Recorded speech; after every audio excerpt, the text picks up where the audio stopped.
Massage parlors, we see them everywhere, but which ones are legitimate and which ones are just a front for something illegal? Because of a recent Have you ever slowed your steps while passing by a seemingly charming massage parlor on a familiar street corner? Its neon lights flickering softly, and wondered what lies beyond those closed curtains. Maybe you assumed it was just a place of relaxation, a harmless part of city life. But hold up for a moment, take a deep breath and strip away that illusion of calm. Behind those doors, according to federal raids and Operation Coast to Coast, a billion-dollar human trafficking network thrives. Hidden cameras track every movement. Women are confined like commodities, and dirty money flows across borders. The operation has dismantled dozens of parlors from New York to Texas, ripping away the veil of deception that conceals a chilling reality. And the most terrifying part, it's still waiting for you to uncover deeper layers, ready to face the darkness. This truth might be unfolding right in your own neighborhood. My mind drifts back to another haunting case when a state trooper stopped a suspicious vehicle near Toledo in the dead of night. Inside, he found a young girl, her eyes vacant with fear, unable to speak a word of English, trembling like a fragile, wounded animal. That moment was the first clue. Now let your thoughts shift to Franklin, Alabama around 4:12 a.m. when the world holds its breath, caught in the stillness of deep sleep. My mind drifts back to another haunting case when a state trooper stopped a suspicious vehicle near Toledo in the dead of night. Inside, he found a young girl, her eyes vacant with fear, unable to speak a word of English, trembling like a fragile, wounded animal. That moment was the first clue. Now let your thoughts shift to Franklin, Alabama, around 4:12 a.m., when the world holds its breath, caught in the stillness of deep sleep.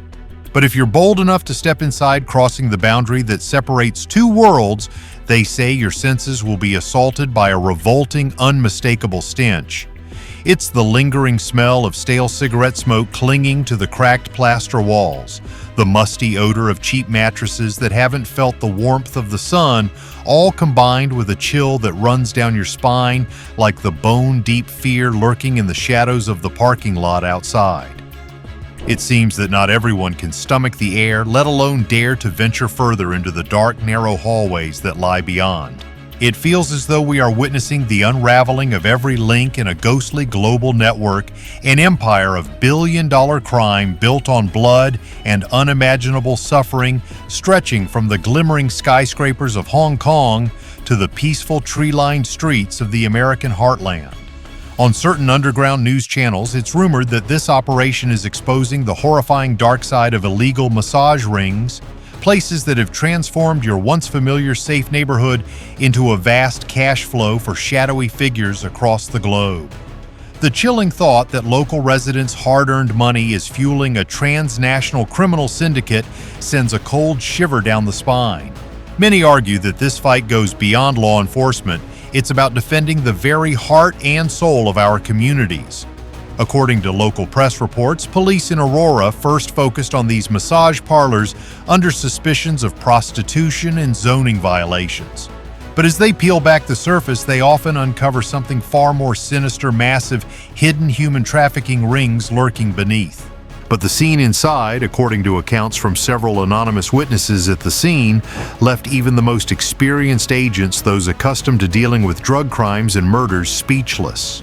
The place wasn't a business or a service establishment. It resembled more of a miniature prison, a covert concentration camp.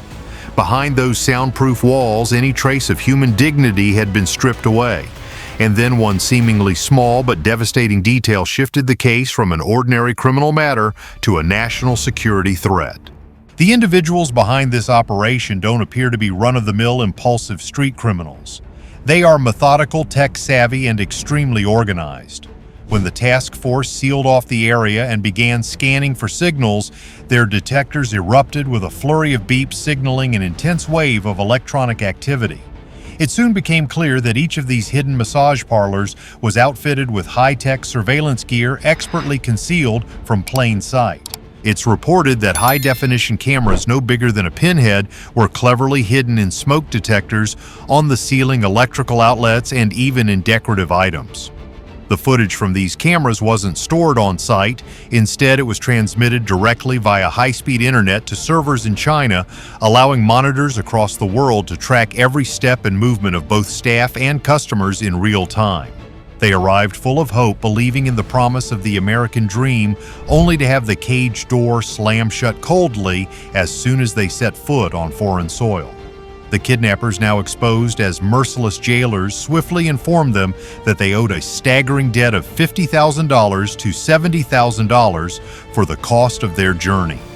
To pay off this insurmountable debt, they were forced to endure grueling 20-hour workdays with no breaks, no insurance, and no rights.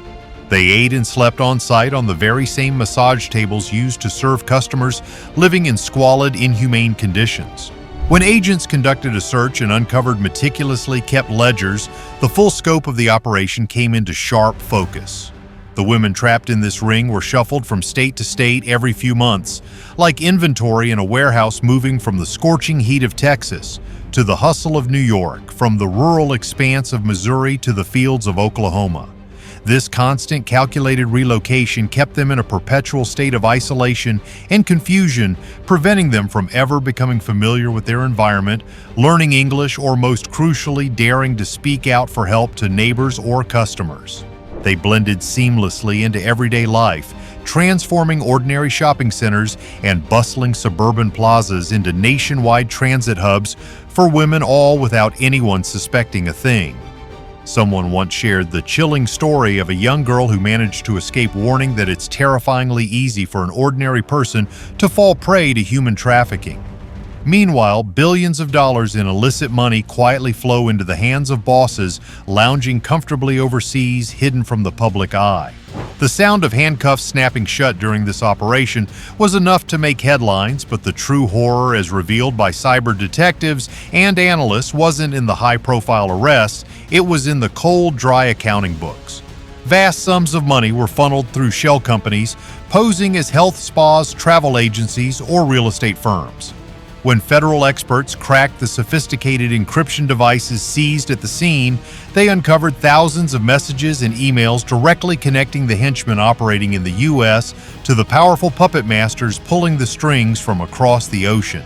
This was no random operation. It was a military-grade, highly organized scheme with strict discipline and generals calling the shots from a safe distance across the coast. As dawn broke over the shattered glass that littered the floors of the massage parlors after the raid, more than 60 survivors, trembling and panicked, were escorted out of the darkness and into federal protection. And at that moment, a chilling truth began to emerge, clearer and more horrifying than ever before. According to some intelligence sources, this case extends far beyond a typical police raid on social vices. It resembles a preemptive strike against a shadowy army waging a silent war beneath the very noses of the American people, slowly infiltrating the nation's social fabric. As the FBI began to unravel the lead, they quickly realized this wasn't the conclusion of the case, it was just the doorway to a much darker and more complex labyrinth. Once the smoke cleared from the first wave of Operation Coast to Coast financial analysts from the FBI and IRS moved in to do their crucial work. Their task was methodical but essential: trace the money. However, the receipts and invoices they gathered didn't point to local savings accounts or regional banks. Instead, they uncovered a highly sophisticated global money laundering network meticulously designed to clean the blood from this billion-dollar empire of exploitation. This wasn't just the combined revenue of a few small businesses, it was a cross-border financial operation running with the precision and professionalism of a Fortune 500 company. Illicit income from Alabama, Texas, and New York was cleverly fragmented into thousands of small payments, each below the reporting threshold, a technique known in the criminal world as smurfing. Money extracted from the bodies of victims in Missouri was immediately logged into digital spreadsheets locked behind multi-layered passwords. From there, it slithered through the banking system, funneled through over 200 shell companies with innocuous, high-sounding names like Golden Lotus Wellness or Pacific Real Estate, carefully hiding its true blood-stained origins. There are chilling rumors that the operation even live-streamed its ledgers, transmitting financial updates every hour to East Asia so the owners could monitor the flow of money in real time. This level of strict discipline and micromanagement is believed to be why this organization existed and thrived like a ghost evading detection for years. But it wasn't just money being moved. Humans living merchandise were transported with the same efficiency and ruthlessness. In the latest wave of action, over 240 people were arrested according to aggregated reports. Homeland Security uncovered detailed schedules that move victims across states every few months, a strategy designed to keep them in constant motion, unable to form any social connections. These women were treated no differently than goods in a vast global warehouse. While the money analysis team meticulously worked through the financial data, the field investigation was on the brink of uncovering even darker truths. The organization's active cells in Texas and California were not just operational, they were heavily fortified and incredibly sophisticated, designed to withstand any attempt at infiltration or exposure. On a bustling street, agents discovered chilling physical evidence of the depth of their infiltration. 3 storefronts, seemingly unrelated from the sidewalk, a nail salon, an eatery, and a massage parlor, were in reality interconnected by hidden corridors tunneled through the walls. These rat hole-style passages allowed the criminals to swiftly move victims' cash and hard drives to the adjacent store the moment the police began to break down the front door. It was clear that this organization didn't merely rent space for its operations, it had parasitically attached itself to the very physical structure of the city. The agents knew all too well that any premature noise or signs of action would send the kingpin rats fleeing through their secret escape routes, disappearing from the long-range lenses of the surveillance team. With steady patience, they went undercover, closely observing the shift managers. These weren't customers, but mid-level henchmen responsible for overseeing daily operations, collecting money, and controlling the women. To dismantle the network entirely, it required a flawless execution of tactical planning, leaving no room for even a single moment of error. The raid teams had to commit the architectural blueprints of each parlor to memory, knowing precisely where every corner, hidden room escape route, and temporary sleeping area for the women was located. Their objective wasn't just to bust down doors and make arrests, it was to shatter the invisible mental prison that had kept these women trapped in fear and despair. Each arrest warrant signed was a crucial piece of the larger network puzzle involving visa fraud, money laundering, and transnational organized crime. As the enormity of the case became clear, the atmosphere within the Operations Command Center shifted dramatically, the weight of the task ahead settling heavily on every agent's shoulders. The commanders knew they weren't hunting isolated henchmen, they were targeting a billion-dollar empire built on modern logistics and a highly sophisticated internal intelligence network. Intelligence reports suggested that smugglers were moving women across the Canadian border to infiltrate the U.S., bypassing the tight security at airports. A leaked recording circulating online featured a chilling voice saying, "I'm the pimp, you're my merchandise. I'll take you somewhere. You'll take orders and follow them, don't ask questions." The cold, matter-of-fact tone of the voice painted a harrowing picture of the reality these women faced. As the countdown clock in the command room ticked relentlessly toward zero, the full scale of the mission became painfully clear to everyone. This wasn't just about shutting down a handful of fake massage parlors. It was a mission to sever the head of a billion-dollar monster whose octopus-like tentacles stretched across the globe. Federal agencies were up against a well-oiled criminal enterprise built on lies, masterful online coordination, and an insatiable, ruthless greed that knew no bounds. The operational plan was meticulous, with every detail accounted for. Targets were pinpointed on digital maps, weapons were loaded, and rounds were chambered. Each officer involved knew precisely where they needed to be and what their role was. And then, as the countdown reached its final seconds, the still suburban morning across 5 vast U.S. states was abruptly torn apart by the deafening blast of flashbangs and the relentless thud of battering rams. Operation Coast to Coast was officially launched. Raid teams heavily armed and prepared for anything stormed more than 20 target locations simultaneously. Behind the breached doors lay a chilling, heartbreaking scene of industrial-scale abuse. In Austin, Texas, agents were horrified to discover women crammed into damp, low-ceilinged crawl spaces and hidden behind cleverly disguised false partitions. In one cramped space, no bigger than a closet, 4 filthy mattresses were laid directly on the cold, unforgiving floor. As the agents stormed in with guns drawn and flashlights cutting through the darkness, the victims didn't see them as rescuers. In their sheer panic, all they could see was just another nightmare, another raid, another wave of violence in the already shattered lives they had been forced to endure. Translators and victim advocates worked tirelessly for hours, using every ounce of their patience and expertise to reassure the trembling women that the kidnappers' grip had finally been broken and they were at last safe. The final tally was staggering, far surpassing initial expectations. 30 high-level organizers, the leaders of various branches of the network, were handcuffed and led away, their reign of terror officially brought to an end. The spa owners who once arrogantly flaunted the law will face a judge tomorrow. But the most shocking revelation came when forensic teams began sifting through evidence, tearing up wooden floors, and drilling into safes hidden behind walls. It wasn't just ledgers of debt that they uncovered. The raids exposed the vast scope of a billion-dollar criminal highway operating with chilling efficiency. Authorities issued a stern warning: with such a sophisticated network, when one parlor is shut down, 2 more could spring up almost instantly under new company names and in different locations, like toxic weeds that are nearly impossible to uproot. The FBI issued a clear and forceful warning: hiding behind the facade of a legitimate business is no longer a safe haven for criminals. In addition to successfully rescuing over 60 lives from a nightmarish existence, this case exposed the detailed blueprint of modern-day slavery operating right here on American soil in the 21st century.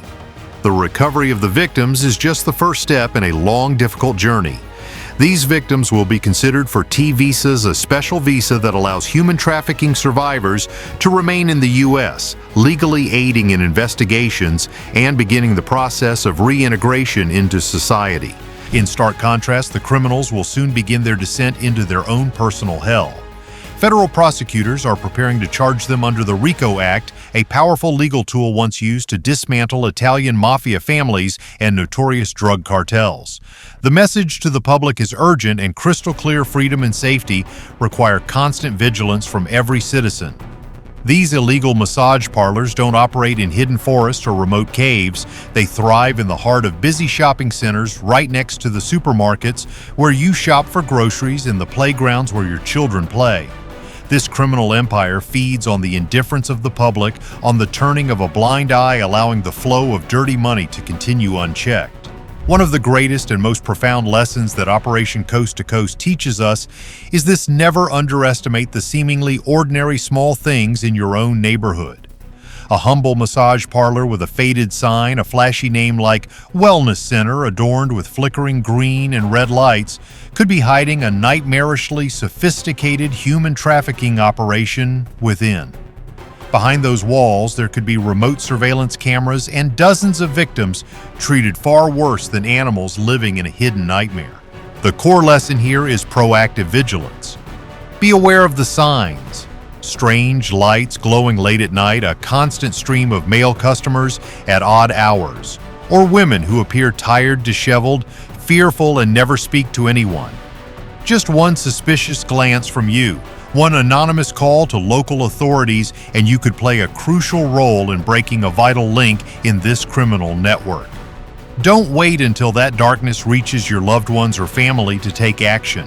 Your vigilance today is the shield that will protect the safe community of tomorrow. After the iron doors were broken down and police sirens echoed through the streets, dozens of lives were freed from their shackles. But the darkness still lingers quietly, reappearing under new names and new addresses. Operation Coast to Coast was a powerful blow, a significant victory, but it is far from the end of this war. The most terrifying, haunting reality is that these parlors could be located right next to your home, beside a grocery store or a school. We cannot and must not turn a blind eye to it any longer. What do you think about what you've just heard, the dark reality that has been laid bare? Have you ever walked past a massage parlor near your home and felt something wasn't quite right? Take a moment to reflect and share your thoughts. Leave a comment below. Protect America. If you want to help spread this truth or share your own observations and insights on this issue, don't forget to hit like, subscribe, and turn on the notification bell so you can stay updated on this case and other important investigative reports. Together, through our vigilance and our voices, we can make this community safer. Stay sharp and always stay vigilant, everyone.